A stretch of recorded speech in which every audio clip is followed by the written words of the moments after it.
Muito boa noite a todos. Sejam muito bem-vindos a mais um Papo MedCode, nosso bate-papo semanal sobre temas médicos de grande relevância no nosso dia a dia. Estamos aqui de casa nova, gravando aqui em estúdio agora para melhorar a qualidade para vocês e com meu amigo Guilherme Almeida aqui também. Beleza, meu amigo. Mais um prazer aí para mim estar aqui mais uma vez com você para discutir mais um tema importante e relevante na prática médica, né? Exatamente. Hoje nós vamos falar sobre um dos temas que muita gente considera mais importante da propedêutica, né? Aliás, tem até alguns professores da Unirio que eu já ouvi essa frase já há muito tempo atrás, né? O importante é você saber prescrever, né? O resto vem com a prática. Enfim, meio polêmico, né? No final das contas, né, para nós que somos clínicos, né, a nossa ferramenta de trabalho, além do cérebro, é a caneta, né? É, com certeza. Então a gente tem que usar a caneta. Hoje a gente não usa tanto caneta, a gente acaba usando a ponta do dedo, digitando. Exatamente. Mas hoje a gente vai falar exatamente sobre isso. Prescrição, né, meu amigo?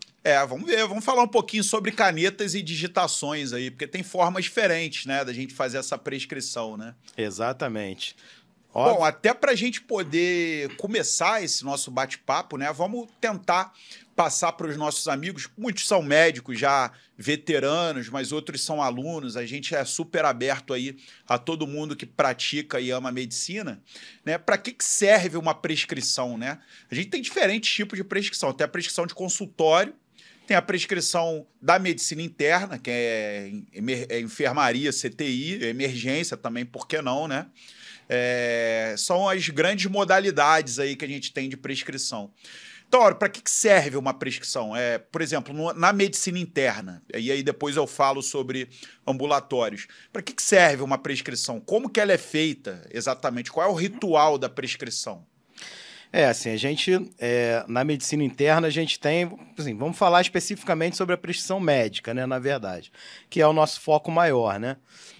Mas dentro do hospital, da medicina interna, você tem a prescrição médica, a prescrição de enfermagem, de nutrição e etc. Então, a prescrição médica, ela é uma ferramenta, vamos dizer assim, de comunicação entre o médico e o paciente, onde ali você vai ter todos os cuidados que você, por escrito, né, que você está dispensando ao paciente. Sejam cuidados, às vezes, de enfermagem, né, orientação para cuidados de enfermagem, quanto a prescrição de medicamentos propriamente dito, né?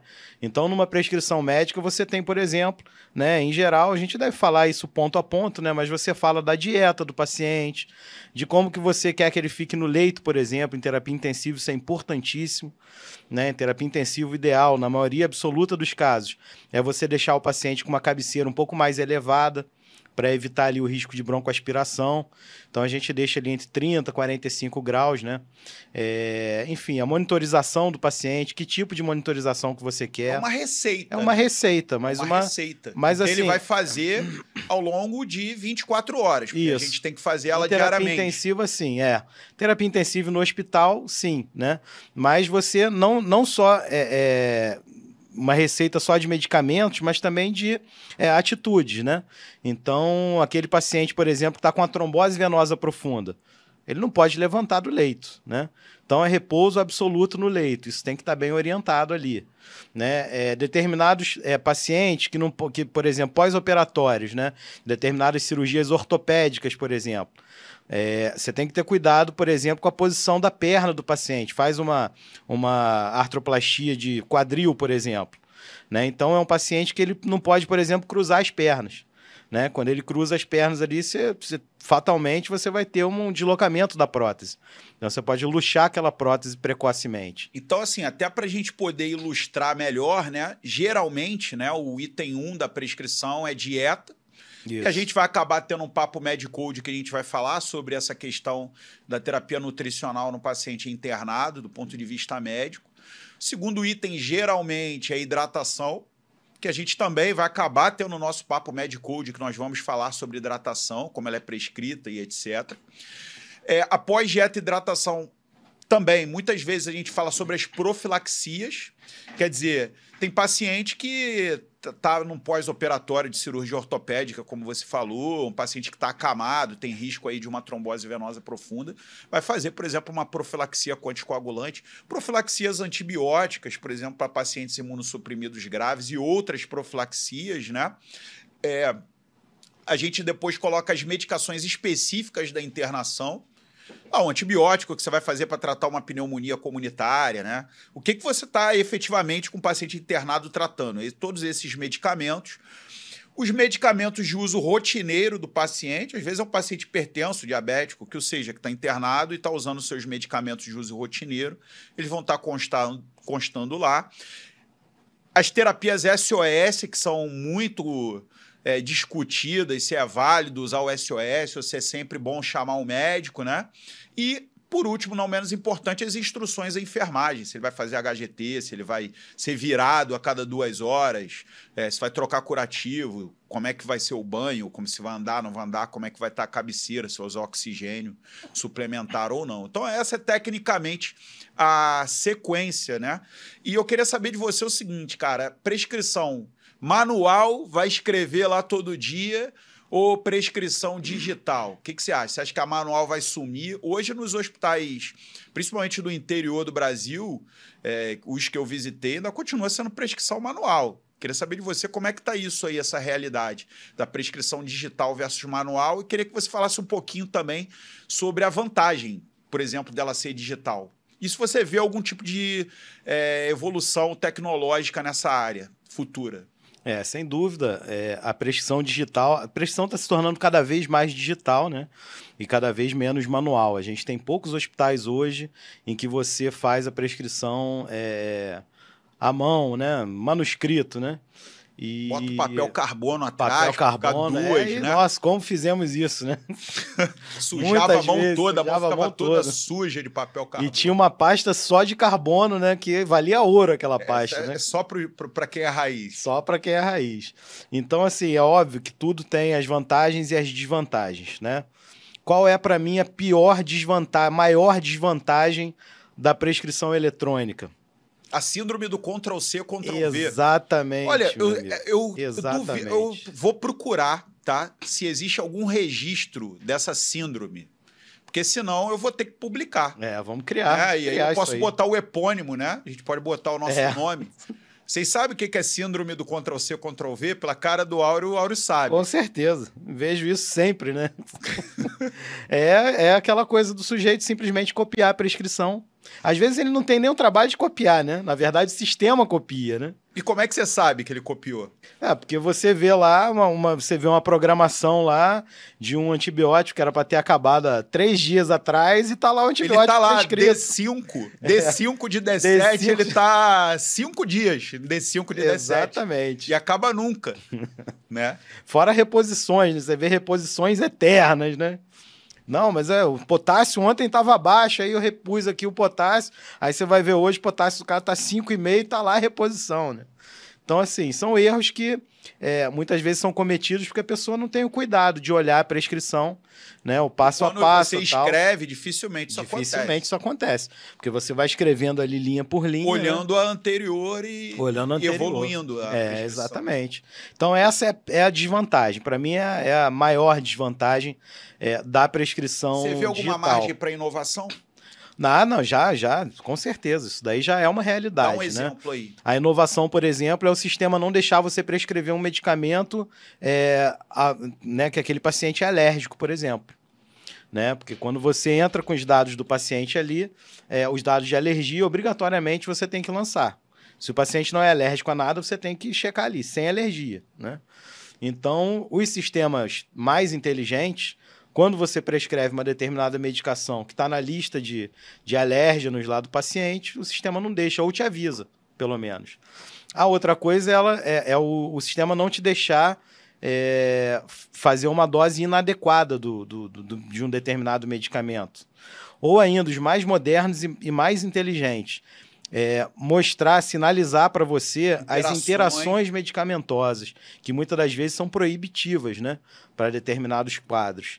Então, assim, isso e até, por exemplo, aí já indo um pouquinho mais longe, né, essas prescrições, elas podem gerar dados para um médico, né, que não existe ainda nome para isso, mas talvez seja um, sei lá, existe o CEO, talvez tenha um CMO, talvez CMO, o médico que reúna e avalie os casos daquele hospital, por exemplo, prescrição inadequada de omeprazol. Mas isso daí... Esse paciente... Vem cá, já tem. O meu hospital está prescrevendo omeprazol para 50% dos pacientes. Vamos olhar se efetivamente esses pacientes têm indicação de usar esse omeprazol.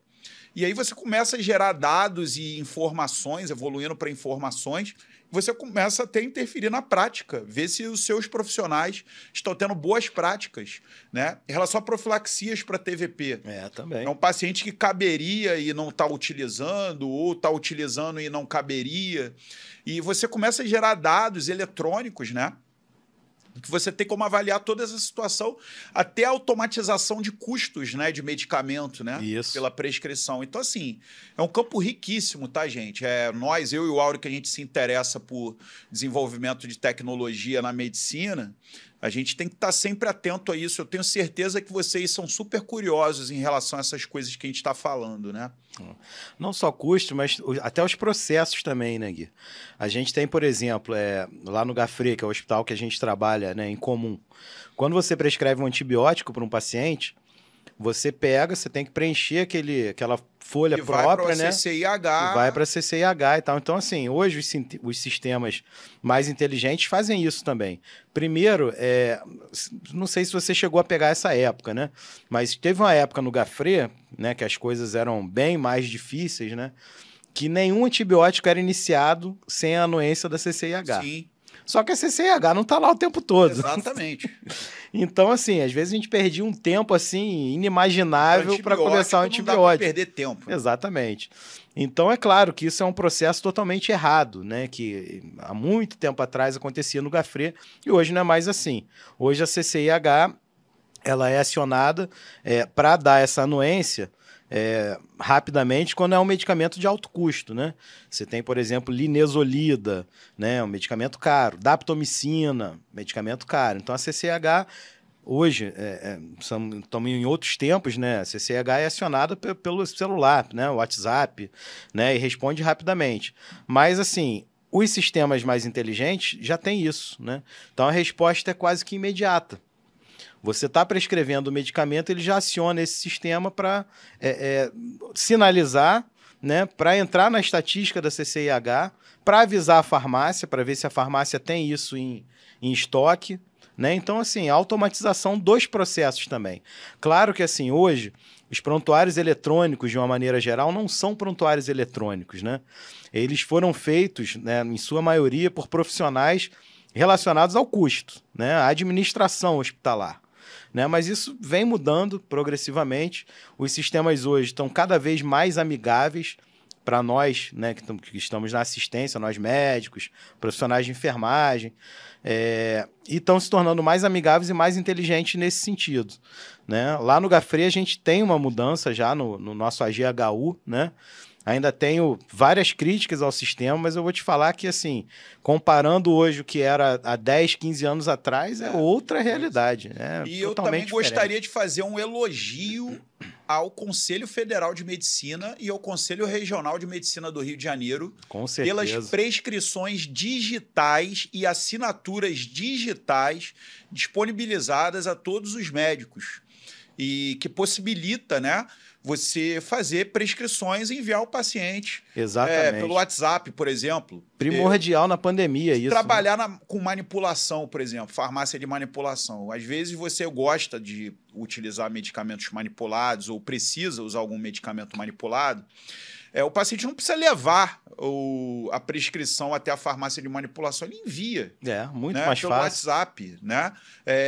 As consultas online, que hoje são realidade, né, dentro da medicina, medicina, você é capaz de gerar uma prescrição e mandar aquele seu paciente que teve algum problema, faltou a consulta, não pode ficar sem o medicamento controlado que o seja, Isso. e que vai te encontrar na semana seguinte, mas que não tem a prescrição, que ficava antigamente sem, aquela semana, interrompeu o tratamento, hoje você manda para ele continua o tratamento e te acompanha. Então, assim, en concours, tá?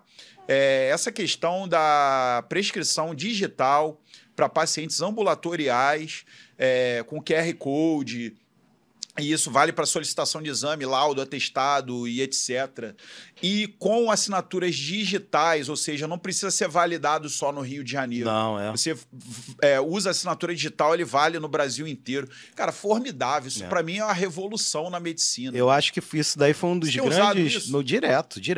E para mim foi um dos grandes fatores aí que fez com que a chapa que ganhou a nossa eleição aqui do Rio de Janeiro, né, do CREMERGE, ganhasse novamente, porque foram, né, essa última chapa aí que foi durante a pandemia, né, que inovou em vários sentidos. Então, realmente, assim, foi um ganho enorme. Cara, né, eu não uso papel mais, muito receituário, pouco, coitado muito das gráficas, né? Mas, assim, eu até no consultório presencial, eu dou as receitas digitais pro paciente. Os pacientes adoram, preferem. Não vão perder o papel, não vai amassar, não vai molhar. Tá tudo lá direitinho. Eu como atendo muito paciente idoso, muito paciente que tem cuidador e tal, precisa do papel. Mas pro cuidador até olhar e tal. Tem uma receptividade legal, essa coisa da tecnologia? Tem. Geralmente também porque o idoso não tá sozinho. Quando ele é dependente, né? Ele tem sempre ali um cuidador, um filho, né? Um parente junto com ele, né? Mas eles gostam do físico justamente por isso, para deixar lá, por exemplo, na geladeira lá e o cuidador programa os horários dos medicamentos e tal. Mas, sem dúvida, assim, a prescrição eletrônica veio para ficar, né? Ainda tenho que melhorar, né? Porque eu, por exemplo, uso muita receita amarela, né? Receita amarela ainda é uma burocracia medonha para você conseguir. Receita amarela são opioides. Azul eu não olhei. Azul ainda não está disponível. Mas está lá no site do Conselho, pelo menos do Rio de Janeiro. Mas que ainda não pode fazer. Que eles vão colocar, já tem lá o... Vão colocar, mas depende da Anvisa, se eu não me engano ainda, né? Autorizar. Porque tudo é muito novo, né? A gente também não pode generalizar, porque dentro da própria medicina, vocês sabem, existem prescrições que são restritas, né? Precisa de uma expertise naquela área para você prescrever, por exemplo, retinóides, né? Isotretinoína. Tem uma responsabilidade. Receitas do tipo B2, né? Que agora não se usa mais a sibutramina, mas quando era permitido, com termo de consentimento, aquelas coisas todas, né? Então tem alguns medicamentos que são problemáticos. A receita amarela. A receita amarela é de opioide. Eu uso mais para psicoestimulantes, né? Tem muita gente que usa, né? Ritalina, né? Ritalina é receita amarela, né? Eu uso muito, prescrevo bastante a Ritalina como psicoestimulante para alguns casos que eu trato muito de idosos, de deprimidos, né? Então eu uso muito mais a receita amarela para Ritalina do que para opioide, propriamente dito. Mas também é da mesma classe. Então tem esse controle mais rigoroso até do que as receitas B1 e B2, né? E tem também uma questão até um pouco polêmica, né? Vocês podem concordar ou discordar, que tem a questão dos conselhos regionais, né? O caso nosso aqui é o Conselho Regional do Rio de Janeiro. Se você for para São Paulo e for exercer a medicina lá, você vai precisar ter outro CRM, E assim... pelo que eu tô vendo, essas prescrições digitais, você pode prescrever do Rio de Janeiro o paciente comprar o medicamento de São Paulo sem problema, desde que seja assinada digitalmente. Essa regionalização deve sinceramente, cair Áureo, eu acho que, cara, médico no Brasil, médico no Brasil. É lógico. Eu acho que eles têm que flexibilizar isso, porque hoje a coisa tá muito dinâmica, né? Eu tava lendo hoje... Copa do Mundo de 2030, eles vão fazer, eu acho que em 6 países, alguma coisa país assim. Da Europa e da América do Sul. Cara, a gente tá se integrando, né? O deslocamento tá uma coisa muito fácil. Não dá para você restringir a atuação, um segmento, uma regionalização. Eles vão ter que resolver isso de alguma maneira, tá? Até para a questão da prescrição mesmo. A gente tem hoje os conselhos todos se comunicando, né? Todos os sistemas dos conselhos de medicina se comunicam uns com os outros. Então, realmente, não tem muito sentido. Eu acho que isso também, em breve, isso deve cair, né? Então, eu queria, para a gente até fechar essa nossa sequência aí falando sobre prescrição, queria que você falasse para mim, assim, do que você tem de experiência na sua cabeça, dos principais erros de prescrição. Pode ser em qualquer segmento. Pode ser ambulatório, pode ser terapia intensiva, emergência, pode ser enfermaria. O que você vê, assim, que é problemático ainda em termos de técnica, de erro, em relação à prescrição? Hoje a gente tem muito mais, eu trabalho muito mais com prescrição digital, né? Então, e os sistemas em geral não são muito inteligentes, né? Então, o maior erro que eu vejo na prática diária é o tal da síndrome Ctrl+C, Ctrl+V. Essa, sem dúvida, é a pior de todas, né? Claro que a gente, né, eu atuo também em consultório, eu atuo vendo paciente em casa, então a gente vê também o outro lado, né? A gente vê muitas das vezes prescrições de medicamentos que a gente não concorda, prescrição de medicamentos que não tem comprovação científica para determinadas indicações. Cara, antibiótico, tá? Antibiótico, existem dados então, que a nossa. antibiótico terapia, cerca de 50% da antibiótico terapia em pacientes internados tem algum tipo de erro. Desde erros da prescrição efetivamente, você prescreveu o antibiótico errado, prescrever a dose errada. Indicar mal indicado. Indicar mal, até para fazer também, né? Demora, às vezes, a fazer o antibiótico, subir o antibiótico, fazer o antibiótico. Né? A forma que ele é feito, né? O antibiótico ele tem diluições, velocidade de infusão, tem proteções, tem uns que são fotossensíveis. Isso. Tem outros que tem que usar em determinado tipo de soro, A, B, C ou D. Né? Como anticonvulsivantes também, tem uns que você não pode usar em determinado tipo de soro em detrimento de outro. Né? Esse tipo de erro eu ainda vejo. Né? E, sinceramente, né, eu acho que a medicina é uma coisa muito ampla, é muito difícil, né? Só quem trabalha sabe como é que é, tem que estar se atualizando o tempo todo. Eu acho que essa coisa da tecnologia ela pode tirar um pouco de carga dos nossos ombros em alguns desses itens que você citou aqui na nossa conversa. Sobretudo dose, diluições é uma coisa que pode ser automatizada. Intervalo, né? Intervalo de doses, né? Duração do tratamento. Controle sobre horários. Isso. Né? Porque pode ser tudo eletrônico, né? Vai dar lá o minuto, segundo, dia que foi iniciado, inclusive pela enfermagem podendo dar cheque lá, se foi feito ou não foi feito. Isso vai gerar um controle maior e uma menor probabilidade de erro. Muito maior segurança, né? Mas essa é a perspectiva, e eu sempre fui muito otimista, né, com as coisas, então eu acho que isso é o futuro. Né? No futuro a gente vai ter isso sim, né? Vai ter uma prescrição e um sistema acessível para todo mundo, tanto os pacientes quanto os prescritores, né? Seja médico, enfermeiro, e um sistema que facilite mesmo a vida de todo mundo, né? Que avise ao paciente que está na hora dele tomar o remédio, né? Que avise ao médico, olha, já tem 10 dias o antibiótico que você prescreveu, né? Não está na hora de reavaliar, né? Ou já tem 8 dias, enfim, né? Então, eu acho que isso é o futuro. Eu acho que a gente não está muito distante de ter isso, não. E eu tenho certeza que a TEDMED e o MedCode vão ajudar cada vez mais nessa missão. Vai lutar para isso. Né? Com certeza, com certeza. Eu acho que, assim, a gente tem esse perfil também, né? O perfil de facilitar a atuação, né? E a visão dos problemas. Eu acho Exatamente. Que esse é o principal. Né? Exatamente. Beleza. Estou super satisfeito, Áureo. E você? Também. Discutimos aí coisas muito importantes sobre a prescrição. E se deixar, a gente vai falar sobre o futuro aqui durante dias, né? Então. Eu tenho essa coisa de hoje eu tô com esse espírito Júlio Verne, né? Com esse espírito futurista. Mas isso é sempre bom. Bom, agradeço vocês por terem acompanhado a gente aí. Um abraço e até o próximo Papo MedCode.